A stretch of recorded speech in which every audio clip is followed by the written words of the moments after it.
Selamat pagi Bu Heni, saya Catherine akan mempresentasikan tentang Chronic Granulomatous Disease atau CGD. CGD ini merupakan kelainan bawaan yang ketika jenis sel darah putih yang disebut fagosit tidak dapat berfungsi dengan baik.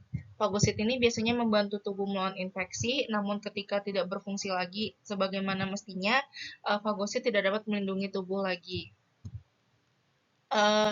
dari infeksi bakteri dan jamur, dan orang dengan penyakit granulomatosa kronis dapat mengalami infeksi di paru-paru, kulit, kelenjar getah bening, hati, lambung, usus, dan juga area lainnya.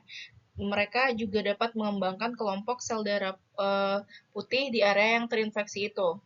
Dan kebanyakan orang yang didiagnosis dengan CGD itu selama masa kanak-kanak, tetapi beberapa orang mungkin tidak terdiagnosa hingga dia dewasa. Untuk gejalanya sendiri, orang dengan penyakit granulomatosa kronis ini bisa mengalami infeksi atau jamur yang serius selama setiap beberapa tahun.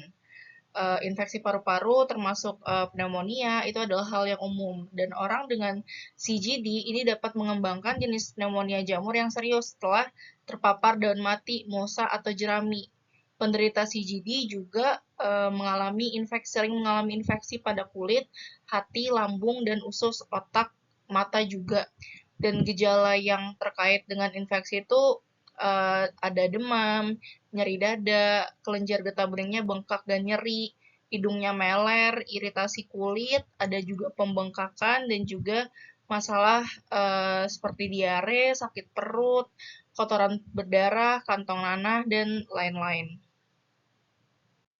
Selanjutnya penyebabnya. CGD ini merupakan penyakit genetik, kondisi genetik yang berarti diwarisi dari salah satu orang tua biologis, dan perubahan dari salah satu dari 5 gen yang menyebabkan ini dapat menyebabkan CGD. Dan dalam kasus CGD, mutasi gen menyebabkan sel darah putih tidak berfungsi dengan baik.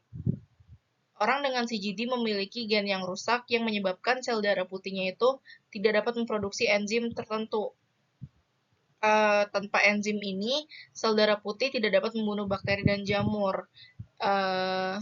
Dan ada beberapa klasifikasi CGD. Yang pertama itu ada CGD yang terkait kromosom X.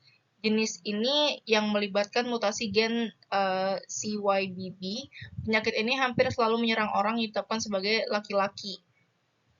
Dan ada CGD recessive autosomal, mutasi pada gen CYBA, NCF1, NCF2, dan CYBC1 atau NCF4 yang menyebabkan jenis CGD ini. Untuk diagnosisnya sendiri itu ada 3, yaitu pemeriksaan fisik, ada mencari peradangan dan granuloma, dan tes darah itu namanya tes DHR atau tes dihidrodamin yang mendiagnosis CGD, dan juga pengujian genetik yang mengambil sampel darah untuk mencari mutasi gennya. Pengobatannya sendiri itu ada antibiotik untuk mencegah dan mengobati infeksi bakteri, dan juga ada anti jamur seperti itraconazole, dan juga ada suntikan interferon gamma. Ini adalah salah satu contoh penderita CGD di Indonesia, namanya adalah Raska Akarshan.